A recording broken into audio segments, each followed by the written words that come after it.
Today is October 18, 2021 on a very beautiful Monday. Good morning everyone, I'm Ryla Mana. And I'm Mandy Candelaria, and you're watching BPUG, Bagong Balita sa Umaga't Gabi. Now, because of an unprecedented situation caused by this pandemic, almost all of us today are in our homes, stuck in this total lockdown issued by the government. One of the biggest challenges our society is facing right now is the distribution of education for every student who are also in their homes due to the quarantine. Because of this, several questions and concerns are getting raised by parents and will continue to do so until this pandemic ends. That's true, and I highly agree with you, Rai. There are a lot of advantages for these students to simply search their answers on the internet for their given activities. And also disadvantages for them to have limited resources and access to necessary school supplies and learning. With this in mind, face-to-face learning is really the only way for them to be active in school and to focus on their studies. Couldn't say it better myself on Monday. Now for our top story today, a teacher from Ateneo de Davao University posted on her Twitter account concerning her students' performance on their given activity, which tackled all about outlining a topic. Even with her thorough explanation, it was reported that not one student got their answers even mostly correct, and that some only managed to get a below average grade compared to the others. The teacher explained in detail the background of the incident and has left in disarray from the grades of these students. After the post went viral, many netizens expressed their mixed reactions concerning the Twitter post, and it resulted to some people making fun of the students for their lack of intelligence. Others even shared their worries about the educational state of these said students and raised opinions on how online learning is not helping them to be educated in their schools. Though many of these comments are agreed upon by the public, some people, especially teachers, parents, and students, do not share the same opinion. And one teacher from Adamson University even made a tweet about the viral post, commenting on how the teachers are not to be blamed, nor the education system for the state of these children, and that something like this can be easily avoided if the necessary knowledge for outlining is understood and used by the students efficiently. For now, it is still unclear if Ateneo de Davao University or even DepEd will make a statement about this, as they have been silent throughout the whole ordeal. The parents are still anticipating for what they have to say. Our current update for today's news is all about the story on where both the teacher and students became viral on Twitter due to the teacher's complaint on why they failed on her subject and did not do a very good job of outlining. To know what outlining even is and how it is used, let us hear it from our reporters, Ms. Cassandra Ramos and Mr. Andre Santos. Good morning, Cassandra and Andre. Good morning, everyone. According to our reports, outlining is a tool that is used in the writing process to help us organize our ideas. It allows the writer to understand how he or she will connect information to support his or her thesis statement. Outlining is also used to show relationships and hierarchies within your content. And as you organize your ideas in an outline, you must begin by answering the questions that leads to the thesis statement. In order to achieve those step by step, we should first analyze the topic and gather information by outlining it. Capitalizing the first letter of each item is a must, and introduction, body, and conclusion don't need to be included in the outline. You are very correct, Ms. Cassandra. The first rule to outlining is to really analyze first the topic and gather information before writing it, because it is true there that we will be able to convey the right information and details while organizing your ideas. And in our screens, these are the kinds of outlines according to its structure. Our first one is the topic outline, which makes use of keywords and phrases. For these outlines, the structure is divided into 3 levels: the headings, the subheadings, and the subheading details. For the heading, they consist of the main ideas of the text that we are going to write, and it is of utmost importance that the heading is included in your outlining, or else it will lose its major purpose. As for the subheadings, they are the specific details or concrete examples of the supporting ideas for the heading. Each and every idea proposed by the writer must be backed up with evidence and good support. And subheaders are the ones who are responsible for this. Subheading details are also there to give background to these subheaders, though they are only written down if necessary. And with enough information discussed, the concept of the topic outlined and its characteristics cannot properly explained. Thank you very much, Andre. And I thank you also, Cassandra. Now we will have a short commercial break, and after that, we'll proceed to Ms. Roselle Amigo, as she will be reporting all about the news of sentence.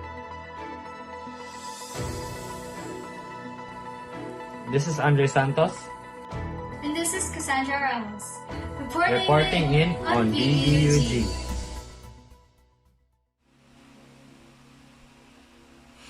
Ayoko na! Ikaw ba ito? Puro stress at walang time para mag-relax? Well, look no further dahil nandito na ang Cool Ka Bracket! Kaya't cool ka lang,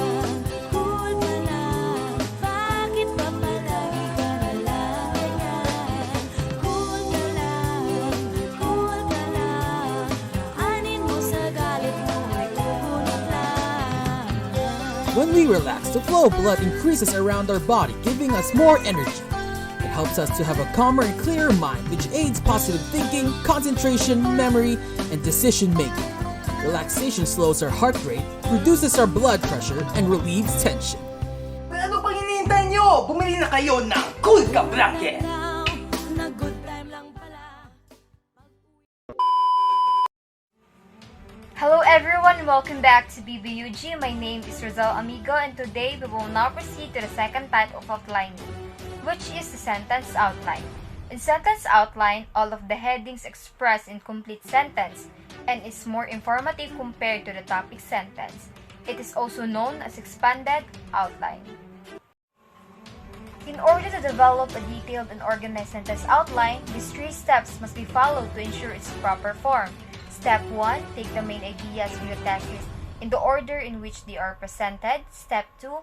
Formulate one sentence for each main idea. And lastly, step 3. Ensure that the sentence maintain the focus of the paragraph and reflect the method of the exposition to be written. When trying to do outline, it is important that we know which outline to use in certain occasion and scenario because each outline has their own purpose and difference. There would certainly be some confusion or any kind of conflict in your writing if they were used differently.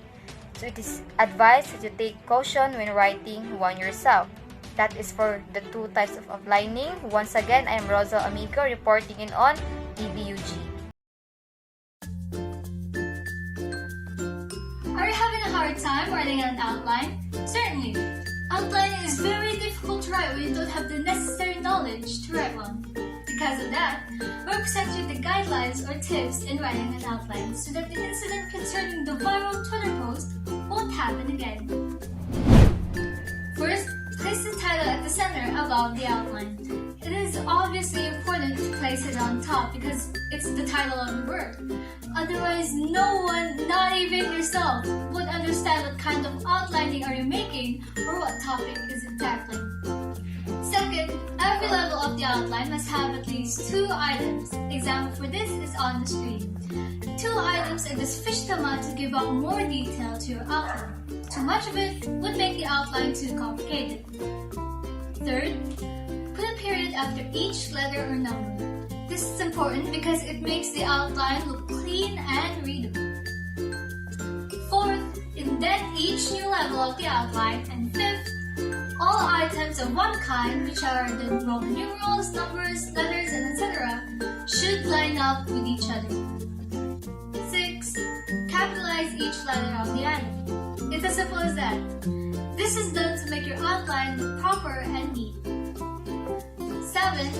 The introduction, body, and conclusion doesn't have to be in the outline, and that's because they're not topics. So once again, no need to include the introduction, body, and conclusion, and your points must always be in a phrase. 8. Only the first letter of the first word in each line is capitalized, unless there are proper nouns. And lastly, if there's only one subtopic and it has no details under it, there's no need for it to be numbered with a capital letter. All of the tips and guidelines shown today are sure to help you in writing your outline much better. The pandemic is affecting the education of children, and we must help in whatever way we can to give them the necessary education that they need. Once Once again, I'm Cassandra Nicole Ramos, and always remember, a little knowledge never hurts. Back to you, anchors.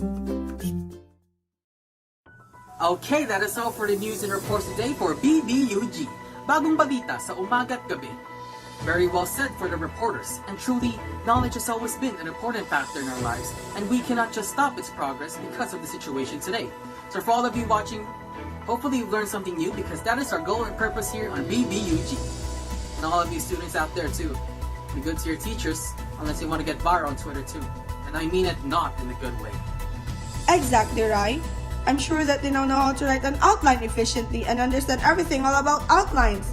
Surely, the reports given will now allow them to pick relevant information or quotes from sources early on, giving them a steady foundation and groundwork when beginning the writing process of their outlining. Of course, once again, I am Raya Damana, And I'm Mandy Candelaria, and you're watching BBUG, Bagong Balita sa Umaga't Gabi. recording and reporting the latest news and updates throughout the country.